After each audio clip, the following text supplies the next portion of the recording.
Today I'm going to discuss the Indo-European hypothesis, and in particular the genetic material that has been presented the last decade or so by geneticists.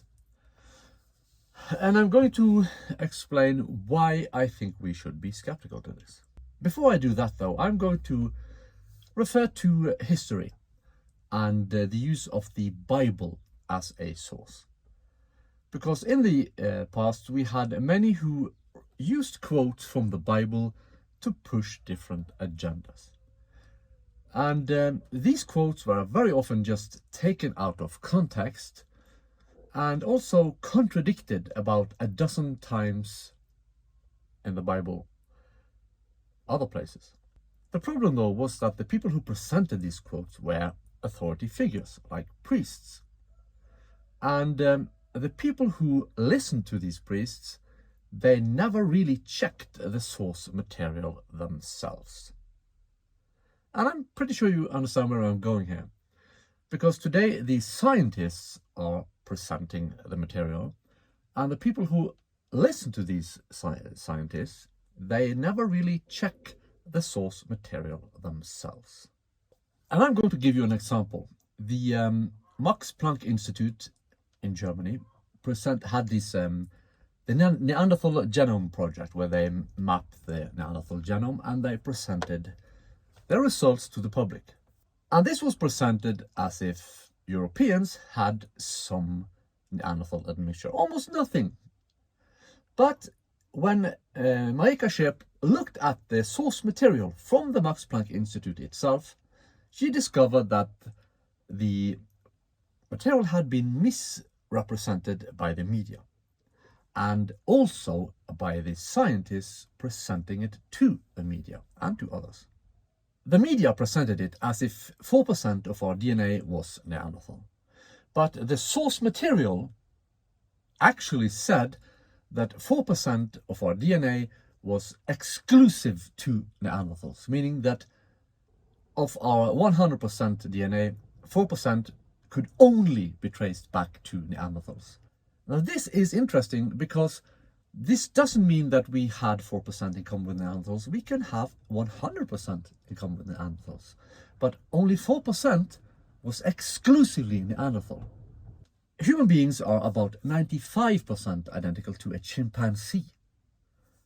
But we don't have any chimpanzee unique DNA. We're not chimpanzees. So we have 0% of our DNA that is chimpanzee only. But we have 4% DNA that is Neanderthal only. So if we are 95% on average identical to chimpanzees, genetically speaking, then being 4% Neanderthal only is a massive discovery. And the research material shows that we are actually 99.7% identical to Neanderthals on average. Yes, only 4% of that is Neanderthal only DNA, but the DNA that you have that make up different organs and bone structures and such is something we have in common with other ape-like creatures, right? So when the media presented it as if we were 4% Neanderthals, in reality we are on average 99.7% Neanderthal, which of course means that we are Neanderthals still. And I know that we don't look like Neanderthals today. Our skulls are different and our bone structure is weaker, our jaws are smaller, our muscles are weaker and so forth. But of course we are. I mean, things change, we change. We are not the same today because we have evolved, we have changed over time. Just like Homo sapiens, by the way. If you compare an ancient Homo sapiens skull to a modern Homo sapiens skull, the difference is the same. Then we return to modern genetics.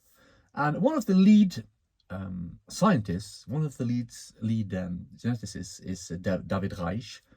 And his expressed motive for doing this research is to destroy nationalism and to destroy racism. Now, maybe the research done by geneticists like David Reich is accurate, but so was the research done by the Max Planck Institute. But their conclusion was that we were 4% Neanderthal, when we in reality, and their material shows that we are on average 99.7% Neanderthals, and the 4% is just how much DNA that is exclusively Neanderthal. Now, how do the geneticists present the material in relation to the Indo-Europeans, the Yamnaya and all that? Also, when I see YouTube videos or other blogs or whatever presenting this material, I immediately think of the people who listened to their priests in the Middle Ages. They heard what the priest claimed to be in the Bible, but they didn't really read the Bible themselves. In fact, at the time, it was actually illegal for normal people to read the Bible, possibly because they wanted to present it the way they wanted. And you add on top of that the well-known motive by the lead geneticist in this field, David Reich. I don't trust this. I just think this is propaganda and not scientific at all. If you go to the religious material, archaeological evidence, there has been a continuity in Europe since the Stone Age, and even since the Neanderthals, and nothing changed when the supposed Indo-Europeans invaded. Nothing changed whatsoever. This suggests that either there was no Indo-European invasion, or the Indo-Europeans were just exactly the same as the other Europeans. So, like Germans invading France. Culturally, not much would have changed, except maybe sandals with white socks and some increase in sausage consumption and beer, I guess, instead of wine. Culturally, they're pretty much identical otherwise. So mythologically speaking, religiously speaking, nothing changed. And this suggests that, well, there was no change. Historically speaking, invasions have been performed over the years. And for example, you had Alexander the Great from Macedonia.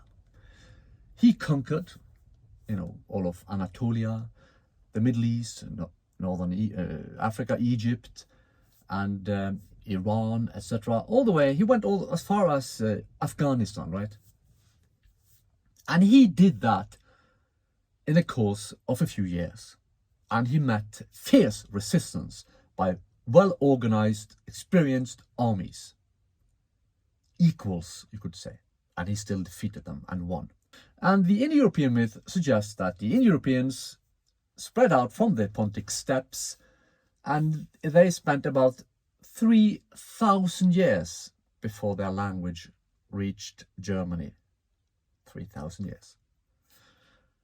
And of course, the Indo-European fans, so to speak, suggest that they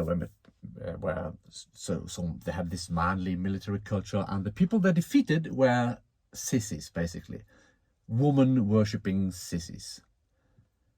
And they were inferior in numbers too. Now, does that make sense?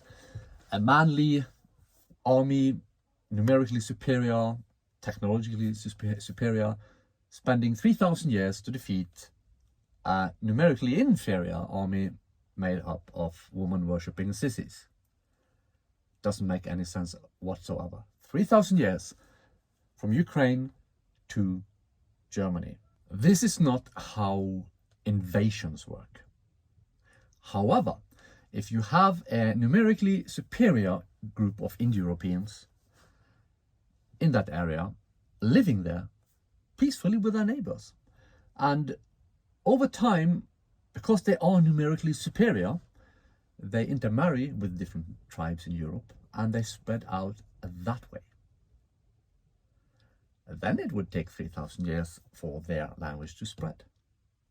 Because we have some basic facts that we need to relate to, namely the fact that Indo-European languages did replace most of the languages in Europe.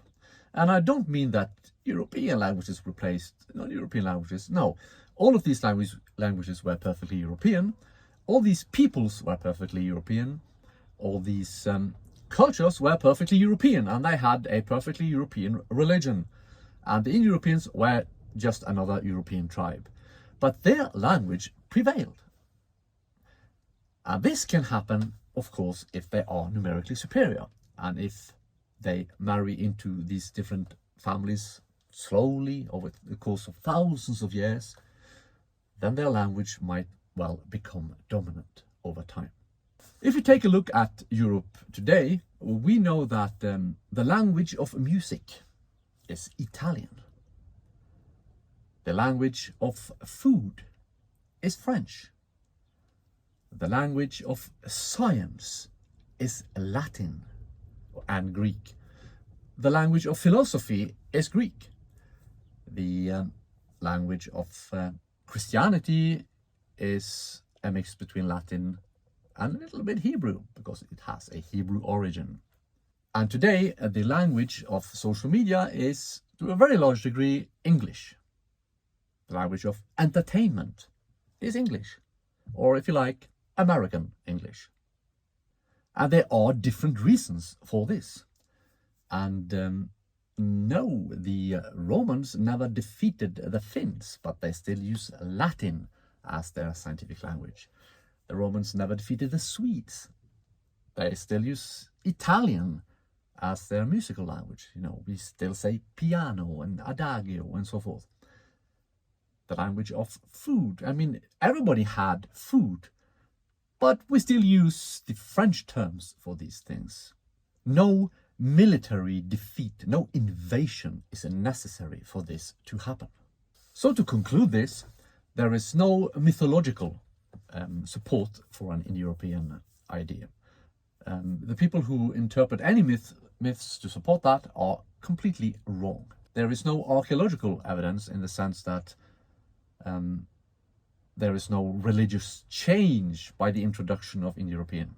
It has not changed whatsoever. Just like if you are American and you move back to Europe and you keep celebrating Yule, or that you call Christmas, yes, sure you do, but you didn't bring that to Europe. We already had Yule/Christmas here.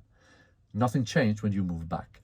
Likewise, in religious terms, nothing changed when the Indo-Europeans became dominant here in Indo-European languages became dominant here in Europe.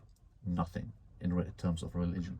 The genetic material presented is extremely biased, and the expressed motive by the lead researcher in this is to destroy nationalism and to destroy racism.